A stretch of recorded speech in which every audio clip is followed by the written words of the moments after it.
slower than a pump action, is it?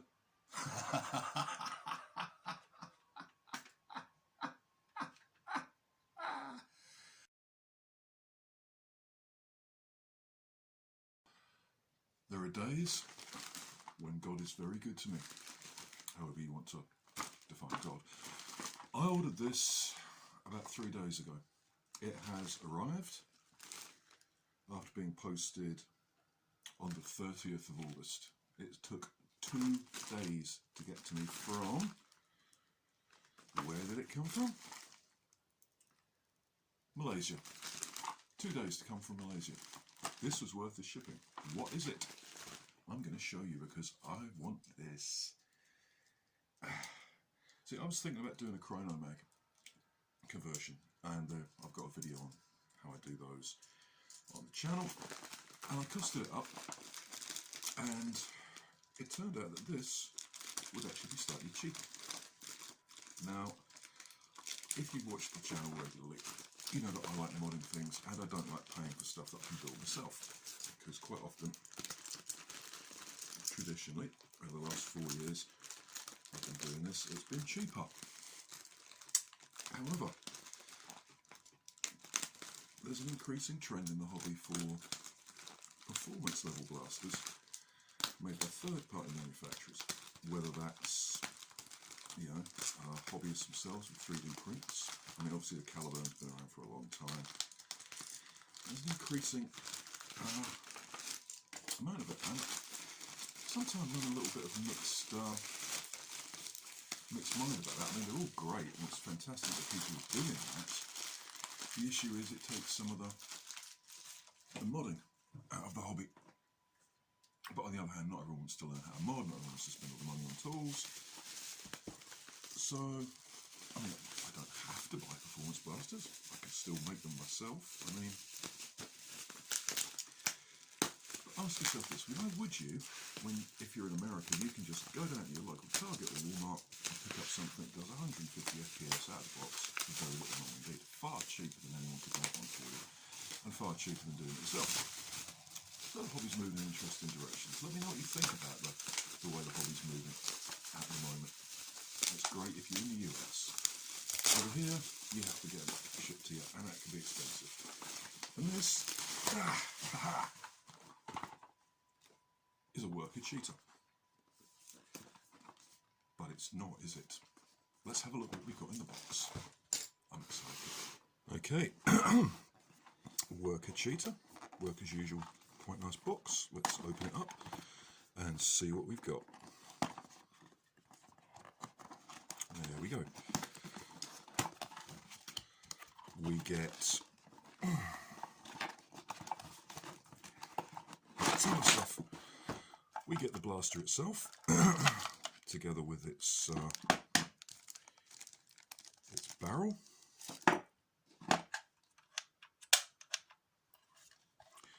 Magazine catch is a little stiff. We'll work on that when we open up. This is really small. I'm astonished at how small this is. Oh, it's even got a safety catch.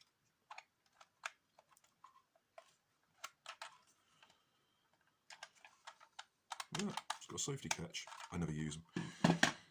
We've got a little bag containing a scar barrel, an O-ring, and some screws, and a barrel piece.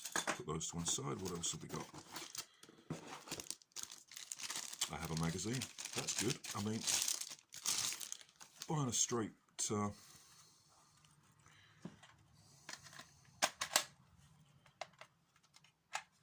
Worker mag will cost me a tenner on its own, so that's good. What else have we got? Ooh,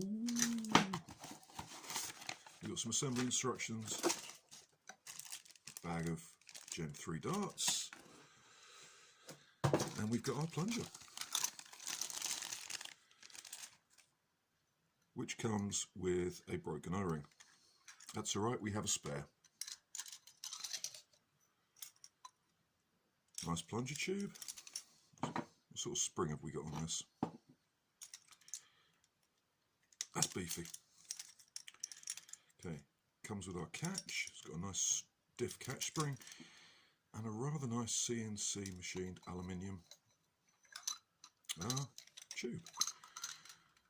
A bit annoying about that O-ring, but we have a spare, so that's good. Right, let's open this thing up and do the assembly.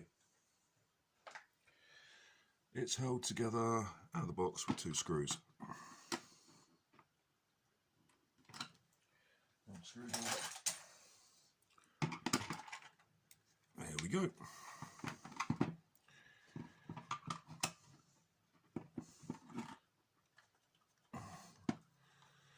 Let's see how everything slots together.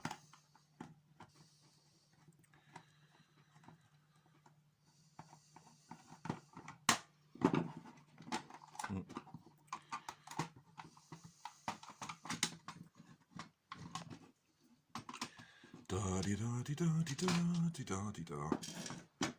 Okay. I'm really glad I got a spare O-ring here. Right, what we got?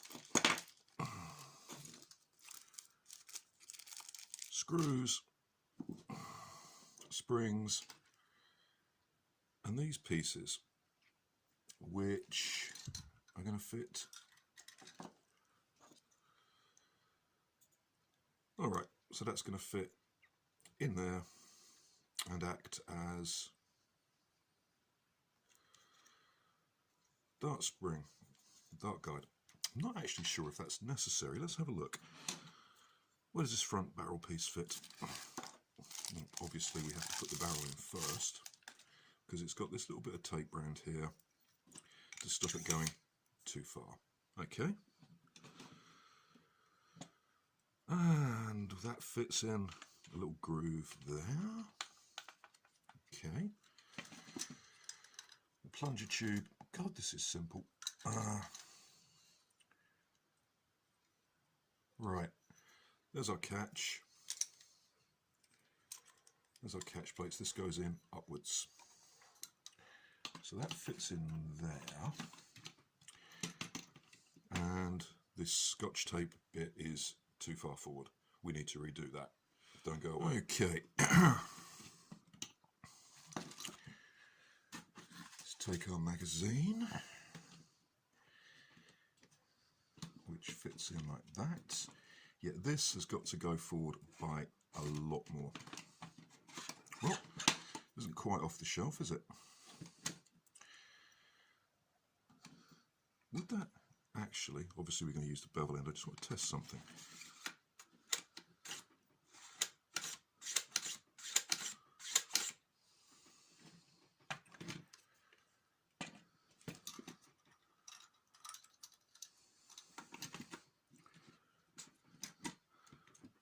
Okay, this sits in like that. Do you know, I'm not actually sure if you need this. I'm going to try it without because it's 3D printed.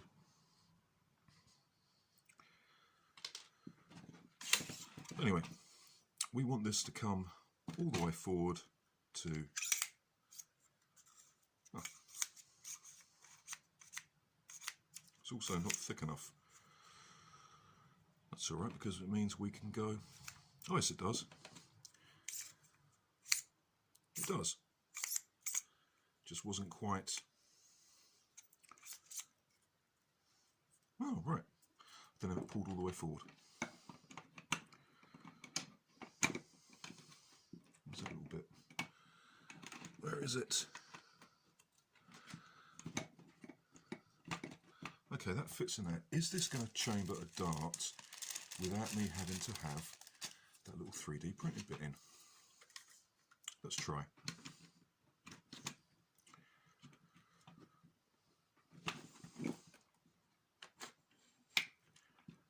Yes.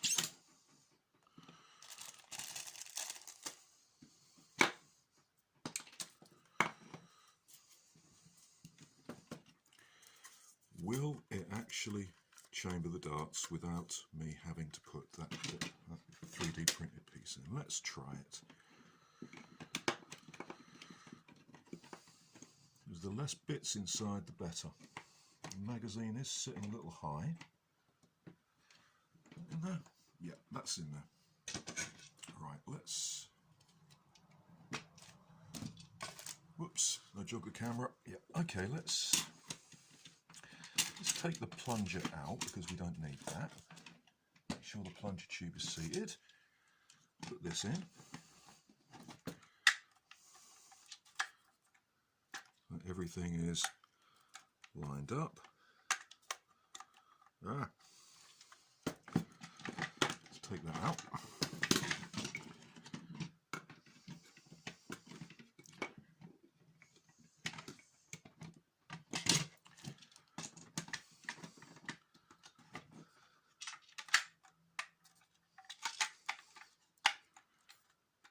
Okay, that's not sitting in properly. Why isn't it? There we go. Okay.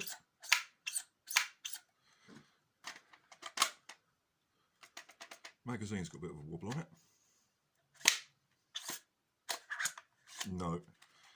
No, that just chewed a dart. I'm going to have to use that. Yeah, I do not want to be doing that to darts.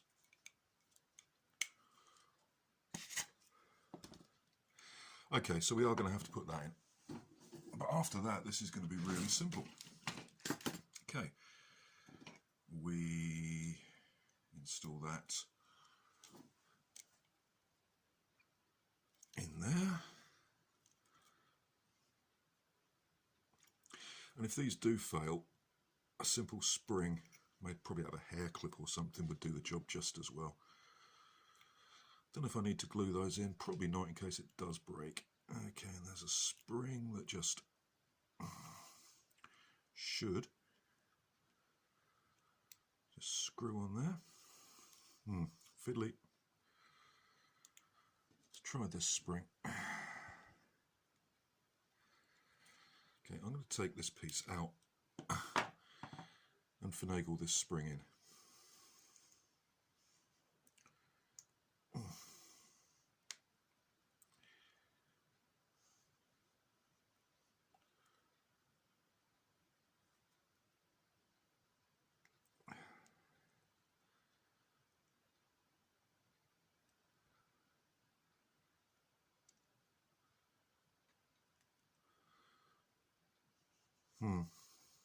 Okay, there was a little bit of protrusion on the 3D printing that I had to take out. Okay, so that goes all the way in here.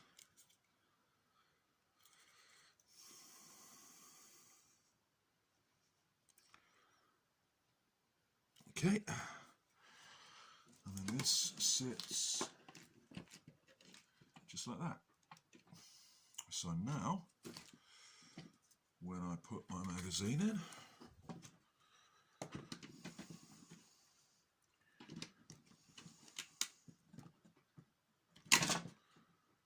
it pushes the dart down and chambers. Good man, good man. Right, that's good.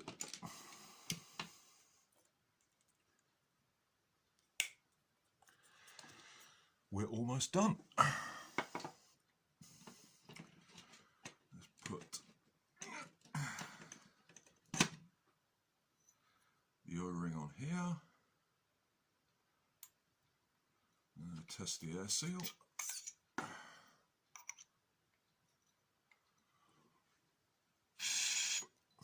There is a hole there for some reason. I don't know why. Probably to prevent vacuum.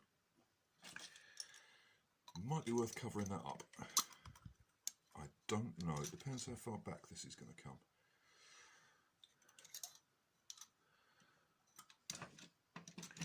We'll have a try. We'll have a play with that. Right. Complicated bit first.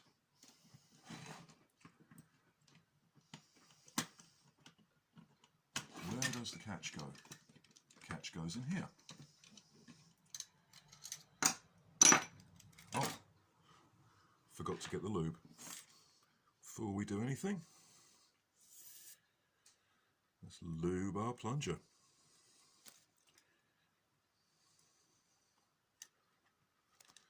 Yeah, da, da, da, da.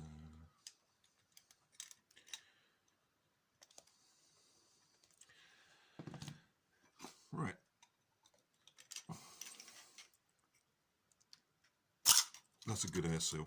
That is a really nice air seal on that. So,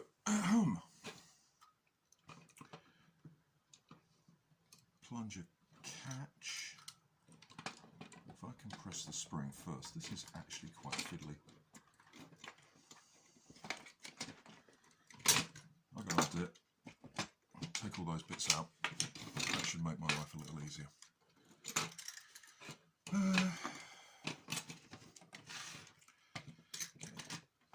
That sits in there. That's very nicely supported. The spring, which is really quite pokey,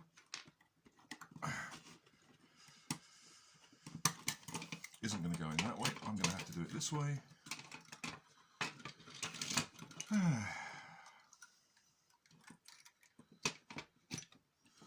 Sometimes I can be a doofus. After 20 minutes mucking about, trying to get the spring to catch on this bit here, I realised it wasn't going to because the hole was too big. The spring catches all the way back here on this massive solid rest. Duh. Okay, I've lubed the plunger, I've lubed the O-ring.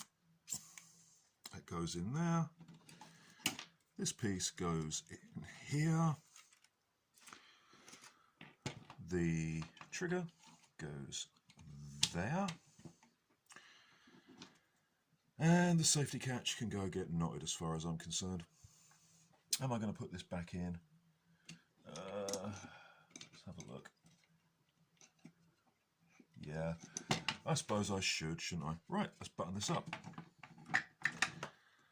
I was in the process of saying this was an extremely fiddly thing to put together, but now I've sorted out my idiot issues, it isn't. Right, let us screw this bad boy up.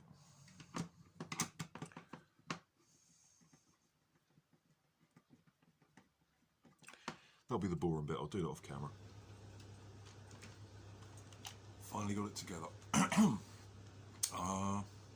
The problem was, I was trying to fit the spring here, and in fact it should come all the way back to here. Almost right at the catch plate. Silly me. Oh well. So here we are, my Worker Cheetah. I've put a rival ball in the rival ball storage to give me a little soft hand grip. And I put my favourite optic on it. So, this is the magazine they sent me. I've loaded 6 cut down elite darts in that just for jollies. And this is a nice 10 dart Talon mag that I picked up from UK Airport because I think it just fits this perfectly. And it'll also be a little easier to holster. So, let's put this thing through the chronograph, shall we? And then we'll have a talk about the ergonomics and what have you. So here we go, shot through the chrono. 184. Nice easy prime. 167.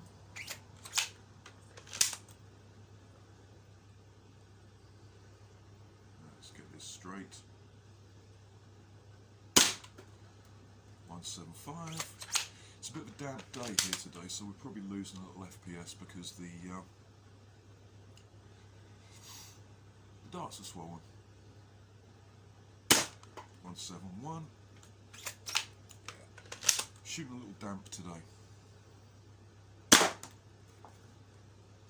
202. So it does actually do what it says in the box. It does get 200. 190.8. This is really, really comfy to shoot. 167. Don't know what happened to that one.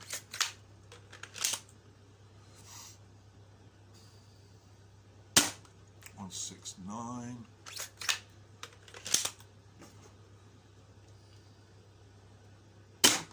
170.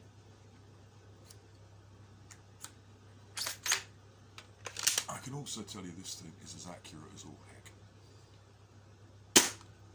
173. Right, let's try it with the cut down elites, just for jollies. I'll put them in back to front. Of course, this was a katana mag, it wouldn't matter, would it? Just goes to show.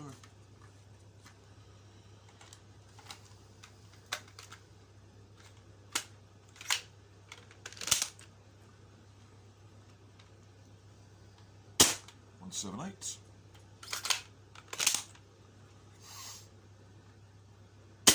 .194.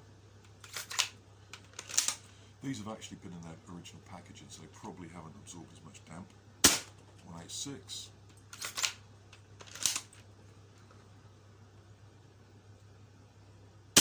.196.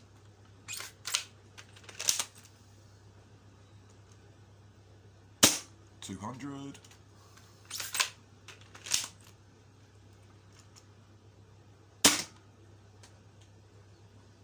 .195.8. So there we go. Pretty decent performance. I mean, that's primary level performance. So let's have a talk about the optic. Let's focus the camera out so you can see the thing. Okay, the grip. Nothing wrong with the grip if you've got small or medium hands. If you've got big paws, you might have a problem. The loading mechanism is not as slow as people feared. Pop. I do like the one pull kit though that I've forgotten his name makes. That might be worth looking at. Also, a stock coming out here, like on a broom handle Mauser, would be really nice. Given that you've got a couple of holes in here, it should be possible to make a fairly simple attachment, and then you've got a stock extra point of contact. The faux barrel on mine is a bit loose, but I think I could probably fix that with a bit of tape. So the stock's okay. The mag release is lovely. That is really sweet. The magwell can be a little finicky, but not too much. Comes with iron sights, but I really think you're going to want an optic on this. Nice little red dot there. Is that on? Yeah. Nice little red dot. Don't know if you can see that. Can you see that? Yeah. Little red dot. With the elevation low as much as possible to take into account dart drop. I think overall this is a spiffy blaster. Wasn't too complicated to put together. If you can put a knife finder back together, you can build one of these. It does come with a nice 15 round mag. I would want a stock attachment point on this, or a sling attachment point, so that's something I'll probably be doing. And that's about it. This is really quite a nice blaster. Those of you who are paying attention will notice I'm dressed differently than the first part of this video. That's because this is the second time I've shot this. The first one just turned into a 12-minute long rant about how bloody good this is. For your money, and I got this from Monkey Mods. Yes, I did. I got this from Monkey Mods. It was about 50 quid including shipping, and I'm more than happy with it. I mean, it outperforms a Nexus Pro, it outperforms an Aeon Pro, it performs as much as a modified, pretty well as much as a Dark Zone Pro and a fairly modified Cedar. This is good. The only problem is it's a pistol, but I wouldn't want to hold it like that.